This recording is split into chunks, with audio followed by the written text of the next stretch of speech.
അഞ്ജലി സുധീഷ് വിളിച്ചിരുന്നു. ഇന്ന് വൈകുന്നേരം എത്തുമെന്ന്. അതെയോ അമ്മേ? അഞ്ജലിയുടെ മുഖത്ത് സന്തോഷം. പുറത്തൊക്കെ പോയി പഠിച്ച് വലിയ ആളായിട്ടുണ്ടാകും. അവസാനം സംസാരിച്ചപ്പോൾ തന്നെ ശബ്ദമൊക്കെ മാറി വലിയ ചെക്കനെ പോലെ തോന്നി. സരസ്വതി അമ്മ പറഞ്ഞത് കേട്ട് അഞ്ജലി ചിരിച്ചു. എത്താൻ വൈകുമോ അമ്മേ? ട്രെയിനിനായിരിക്കില്ലേ വരിക? അതെ. അത്താഴം ഗംഭീരമാക്കാം. ഞാൻ ജോയി ചേട്ടൻ്റെ കടയിൽ പോയി ചിക്കൻ വാങ്ങിയിട്ട് വരാം. ശരി മോളെ.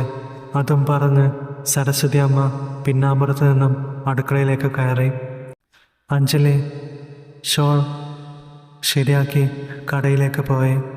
ഭർത്താവ് മരിച്ചതിന് ശേഷം സരസ്വതിയുടെ വീട്ടിൽ മൂത്ത മകൻ മനോജിൻ്റെ ഭാര്യ അഞ്ജലിയും അവരുമാണ് താമസം. മനോജ് ഗൾഫിലാണ്. വന്നിട്ടിപ്പോൾ പോയതേയുള്ളൂ. പിന്നെയുള്ളത് രണ്ടാമത്തെ മകൻ സുധീഷാണ്. അവൻ ഉപരിപഠനത്തിന് പുറത്തു പോയി പഠിക്കുന്നു. ഇന്ന് പഠിത്തം കഴിഞ്ഞ് തിരിച്ചു വരികയാണ്.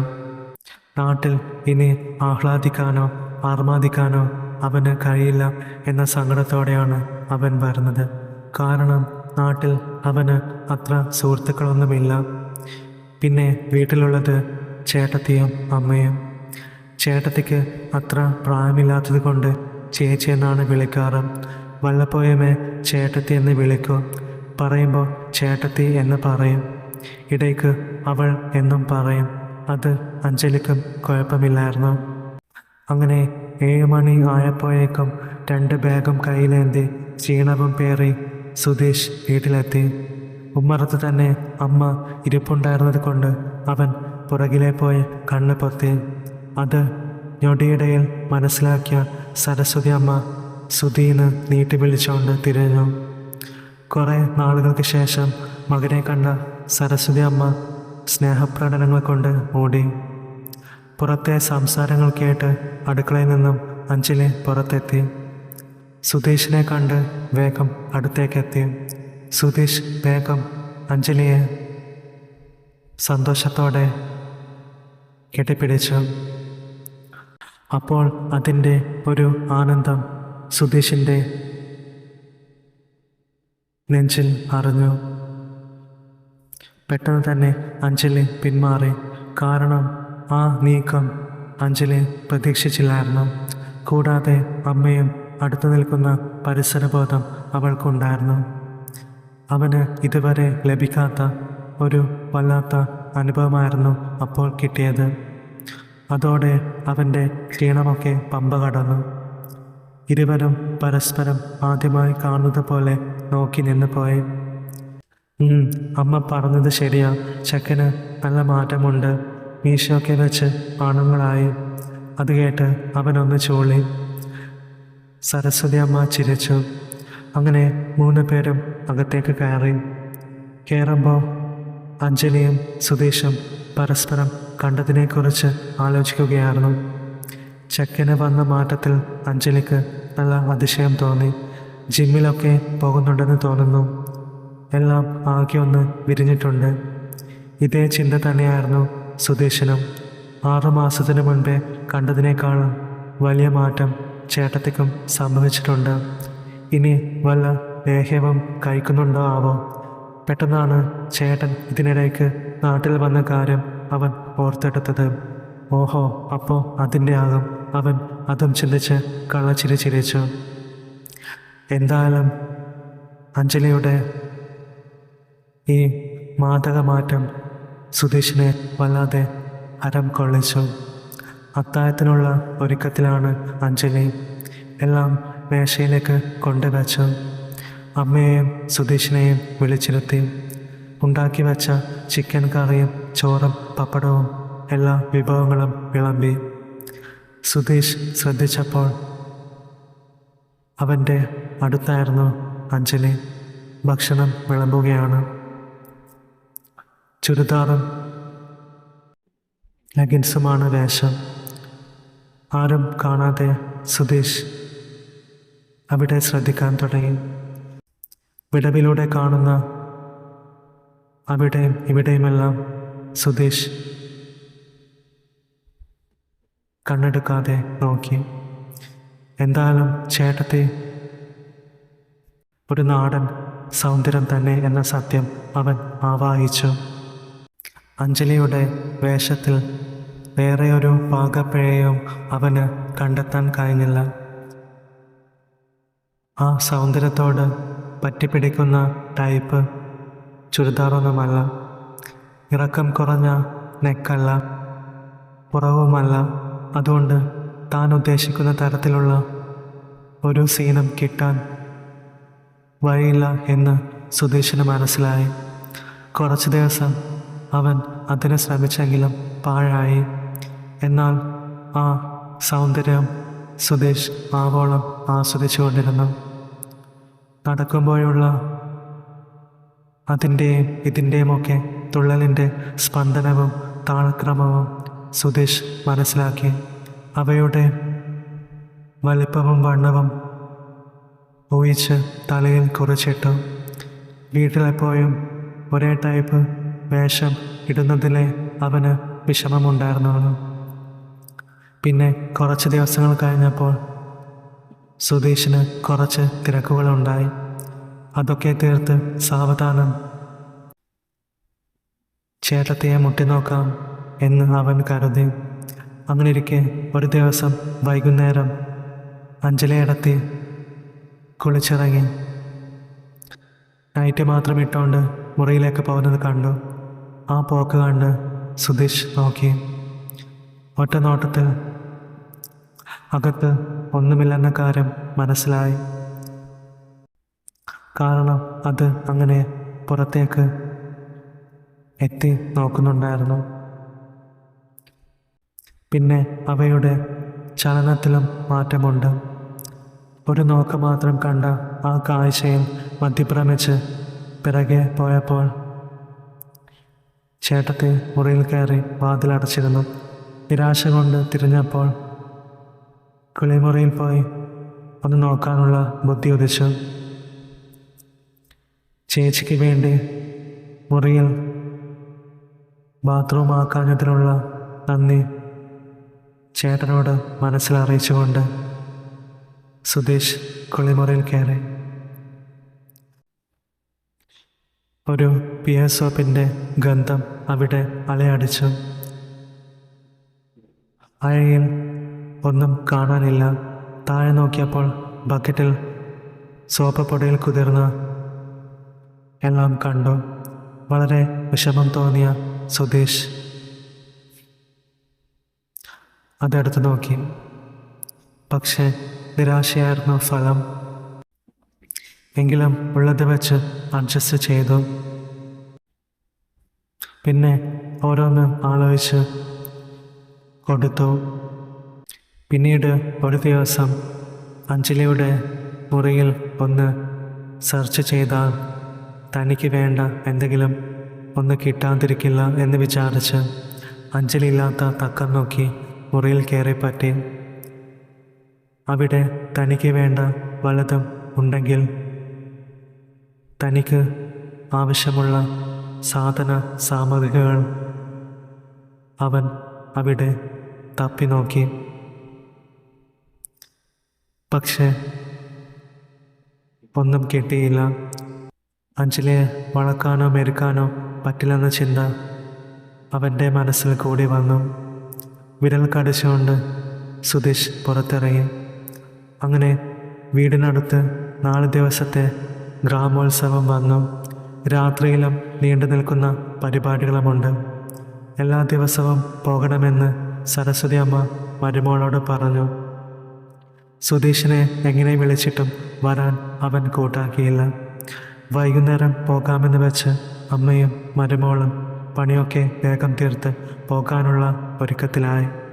2 പേരും സുധീഷിനെ ഒന്നുകൂടെ വിളിച്ചു. അവൻ വരുന്നില്ല എന്ന് പറഞ്ഞതോടെ അവർ ഇറങ്ങി. വീട്ടിൽ ഒറ്റയ്ക്കായതോടെ സ്വാതന്ത്ര്യം കിട്ടിയ ഒരു ഫീൽ അവന് കിട്ടി. അവന് സന്തോഷമായി. വേഗം കുളിച്ച് വന്നിട്ട് മൊബൈലിൽ കണ്ട് ഒന്ന് കൊടുക്കാം എന്ന് കരുതി സുധീഷ് നേരെ കുളിമുറിയിലേക്ക് കയറിയപ്പോൾ കണ്ട കാഴ്ച സുധീഷിൻ്റെ മനസ്സിൽ പൂത്തിരി കത്തിച്ചു. ബക്കറ്റിൽ അഞ്ജലിയുടെ. പിന്നെ വൈകിച്ചില്ല, അതെടുത്ത് സുധീഷ് ഉപയോഗിച്ചു. അങ്ങനെ അത് കുറച്ച് സമയം നീണ്ടു നിന്നു. ഇതേ സമയം ടോർച്ച് എടുക്കാൻ മറന്നതുകൊണ്ട് സരസ്വതി അമ്മ നിർബന്ധിച്ച് തിരിച്ചയച്ച അഞ്ജലി വീടിന് മുന്നിലെത്തി. സുധീഷിനെ വിളിച്ച് എടുത്തു തരാൻ പറഞ്ഞാലോ എന്ന് ചിന്തിച്ചു. അഥവാ അവൻ ഉറങ്ങുകയാണെങ്കിൽ ശല്യമാകില്ലേ എന്ന് വിചാരിച്ച് വീട്ടിനുള്ളിലേക്ക് കയറി. അകത്ത് അവനെ കാണാത്തത് കൊണ്ട് മുറിയിലായിരിക്കും എന്ന് ചിന്തിച്ച അഞ്ജലി നേരെ മുറിയിലേക്ക് ചെന്നു. താൻ ചാരിയിട്ട് പോയ മുറിയുടെ വാതിൽ മലക്കെ തുറന്നു കിടന്നത് അഞ്ജലിയുടെ കണ്ണിൽപ്പെട്ടു. ഇതെന്ത് അതിശയമെന്ന് വിചാരിച്ച് പെട്ടെന്ന് കയറാതെ അവൾ പതിയെ എത്തി നോക്കി. കണ്ട കാഴ്ച അഞ്ജലി തരിച്ചു നിന്ന് പോയി. അഞ്ജലിക്ക് കാര്യങ്ങൾ ഏകദേശം മനസ്സിലായി. പക്ഷെ അത് അഞ്ജലിക്ക് വിശ്വസിക്കാനായില്ല. ഹോ, എൻ്റെ ദൈവമേ, അവൾ മന്ത്രിച്ചു. അഞ്ജലിക്ക് മൊത്തത്തിൽ തരിപ്പ് പടരുന്നത് പോലെ തോന്നി. ഇതിലൊക്കെ ആകെ അഴുക്കായിരിക്കുമല്ലോ. എന്നിട്ടും അഞ്ജലി തലയിൽ കൈവച്ച് പോയി. ഇത് ഇവിടെ വെച്ചിട്ട് പോകണ്ടായിരുന്നു, അഞ്ജലി സ്വയം കുറ്റപ്പെടുത്തി. ഇതേ സമയം സുധീഷ് അപ്പുറത്ത് നിന്നും വേറെ ലോകത്തിലായിരുന്നു. അഞ്ജലി പതിയെ നടന്ന് കുളിമുറിയുടെ അടുത്തേക്ക് ചെന്നു. അവിടെ കണ്ട കാഴ്ച അതും നോക്കി അവൾ തരിച്ചു നിന്ന് പോയി. സുധീഷ് ഇതൊന്നും അറിയാതെ പരിപാടി തുടരുകയായിരുന്നു. അഞ്ജലിയുടെ ഹൃദയമിടിപ്പ് കൂടി. ഇനിയും വൈകിയാൽ തിരിച്ചു ചെല്ലുമ്പോൾ അമ്മ വഴക്ക് പറയും എന്നോർത്ത അവൾ അവനെ വിളിക്കാൻ തീരുമാനിച്ചു. അല്പം കൂടെ പുറകോട്ട് വന്ന് അവൾ വിളിച്ചു, സുധി. അവളുടെ ശബ്ദത്തിൽ ഇടർച്ചയുണ്ടായിരുന്നു. ശ്വാസത്തിൻ്റെ താളം കുടുങ്ങി. വെള്ളിടി വെട്ടിയ പോലെ അത് സുധീഷിൻ്റെ കാതുകളിലെത്തി. പെട്ടെന്ന് കണ്ണ് തുറന്ന് പരിഭ്രാന്തനായി ആ ശബ്ദത്തിൻ്റെ ഉടമയെ തിരിച്ചറിഞ്ഞു. വേഗം എല്ലാം ഇട്ട് അവന് എന്ത് ചെയ്യണമെന്നറിയാതെ പകച്ചു നിന്ന് പോയി. രണ്ടുപേരും കെണി കണ്ട എലിയെ പോലെ വെരുകി നിൽക്കുന്നു. എന്നാൽ അല്പം തൻ്റെ ഇടം സംഭരിച്ചുകൊണ്ട് അഞ്ജലി തുടർന്നു. എടാ ചെക്ക, നീ എന്ത് പണി ചെയ്യുകയാണ്? എത്ര തവണ വിളിച്ചു ഞാൻ? അവൾ വെറുതെ ഒന്ന് പറഞ്ഞ് പാളി നോക്കി. അപ്പോൾ സുധീഷ് അഞ്ജലിയുടെ മുഖത്ത് നോക്കാനുള്ള ചമ്മൽ കൊണ്ട് മുഖം താഴ്ത്തി നിൽക്കുകയായിരുന്നു. എന്നാൽ അഞ്ജലിയുടെ സംസാരത്തിൽ അവൾക്ക് ഒന്നും പിടികിട്ടിയില്ല എന്ന കാര്യം അവൻ ചിന്തിച്ചു. ഞാൻ അടുക്കളയിലുണ്ടായിരുന്നു ചേച്ചി. എന്താ തിരിച്ചു വന്നത്? അമ്മ എവിടെ? ആണോ? എടാ, ഞാൻ ടോർച്ച് എടുക്കാൻ വന്നതാ. പോകുമ്പോൾ എടുക്കാൻ മറന്നു പോയായിരുന്നു. അതും പറഞ്ഞ് അവനെ ഒന്ന് നോക്കിക്കൊണ്ട് അവളുടെ മുറിയിലേക്ക് നടന്നു. അപ്പോൾ അവൾ ഒന്നും അറിയാത്ത പോലെ പറഞ്ഞു, ഇതെന്താ ഇങ്ങനെ? ഇതൊക്കെ കട്ടിൽമേൽ കിടക്കുന്നത് ഞാനിതൊക്കെ അടുക്കി വെച്ചതാണല്ലോ. അതും ഒരു ആത്മകഥം പോലെ പറഞ്ഞ് അവൾ അത് കാര്യമാക്കാത്ത മട്ടിൽ ടോർച്ചുമെടുത്ത് പുറത്തേക്ക് വന്നു. അഞ്ജലി പെട്ടെന്ന് തിരിഞ്ഞു നോക്കിയപ്പോൾ സുധീഷിൻ്റെ മുഖത്ത് പരിങ്ങൽ അവൾ ശ്രദ്ധിച്ചു. എടാ, ഇതൊക്കെ എന്താ ഒരു മറിമായം? എന്തെങ്കിലും ആവട്ടെ, ഞാൻ പോവാട്ടോ. നീ വരുന്നുണ്ടോ ഉത്സവത്തിന്? അവൻ്റെ ശങ്ക മാറ്റാൻ അവൾ വെറുതെ ചോദിച്ചു. അവൻ ഇല്ലെന്ന് പറഞ്ഞു. ശേഷം അഞ്ജലി വീട്ടിൽ നിന്നും ഇറങ്ങി. എന്നാലും ചേട്ടത്തിക്ക് ഇതൊന്നും മനസ്സിലായില്ലേ? മനസ്സിലാവേണ്ടതാണല്ലോ, അവൻ ചിന്തിച്ചു. അല്ല, ഇനി ചേട്ടത്തി എല്ലാം മനസ്സിലായിട്ടും മനസ്സിലാവാത്തതുപോലെ അഭിനയിച്ചതാണോ? ഇനി ഈ കാര്യമെങ്ങാനും അമ്മയോടോ മറ്റോ പറയുമോ? ഇനി ചേട്ടൻ ഇതറിയുമോ? അവന് വല്ലാതെ പേടിയായി. വീണ്ടും നാട് വിട്ടാലോ എന്ന് സുധീഷ് ചിന്തിച്ചു. ആ നിമിഷത്തെ ശപിക്കുകയും ചെയ്തു. ഇനി അവർ ഇങ്ങ് വരാതെ ക്ഷമയില്ല. എന്നാൽ അറിഞ്ഞിട്ടാണ് വരുന്നതെങ്കിൽ ഭൂമി പിളർന്നു പോകുന്നതാണ് നല്ലത്. അവൻ്റെ ചിന്തകൾ കാട് കയറി. ഇരിപ്പും നിൽപ്പും ഉറച്ചില്ല. അങ്ങനെ അവൻ്റെ പിരിമുറക്കത്തിന് വിരാമമിട്ടുകൊണ്ട് അവർ വീട്ടിലേക്കെത്തി. എന്നാൽ രണ്ടാളുടെയും പെരുമാറ്റത്തിൽ യാതൊരു മാറ്റവുമില്ലായിരുന്നു. എങ്കിൽ ചേച്ചിക്ക് ഒന്നും മനസ്സിലായിട്ടില്ല എന്ന് അവൻ കരുതി. വേറെ സംസാരത്തിനൊന്നും നിൽക്കാതെ ഫുഡ് കഴിച്ച് വേഗം അവൻ മുറിയിലേക്ക് കയറി. പിറ്റേന്ന് രാവിലെയും അവന് അഭിമുഖീകരിക്കാൻ മടിയുണ്ടായിരുന്നു. എന്നാൽ ചേട്ടത്തിക്ക് ഒന്നും മനസ്സിലായിട്ടില്ല എന്ന വിചാരം അല്പം ആശ്വാസം നൽകി. പക്ഷെ ചെറുക്കൻ്റെ ഒരു ഉൾവലി അഞ്ജലിക്ക് മനസ്സിലായിരുന്നു. ചെക്കന് അതിബുദ്ധിയൊന്നും തോന്നണ്ട എന്ന് കരുതി കൂടുതൽ ഒന്നും പറയാനോ ചോദിക്കാനോ പോയില്ല. അന്ന് ഉച്ച കഴിഞ്ഞ് സുധീഷ് മെല്ലെ പറമ്പിലൂടെ നടന്ന് വയലിൻ്റെ ഭാഗത്ത് പോയിരുന്നു. വീട്ടിൽ ഇന്ന് ഉത്സവത്തിന് പോകാൻ പറഞ്ഞാൽ ഒഴിവ് കഴിവ് പറയാൻ കഴിയില്ല. കാരണം ചേട്ടത്തിക്ക് എന്തായാലും സംശയം കൊടുക്കും. എന്തെങ്കിലും ഒപ്പിക്കുമെന്ന് ചിന്തിക്കും. നാണക്കേട് തന്നെ.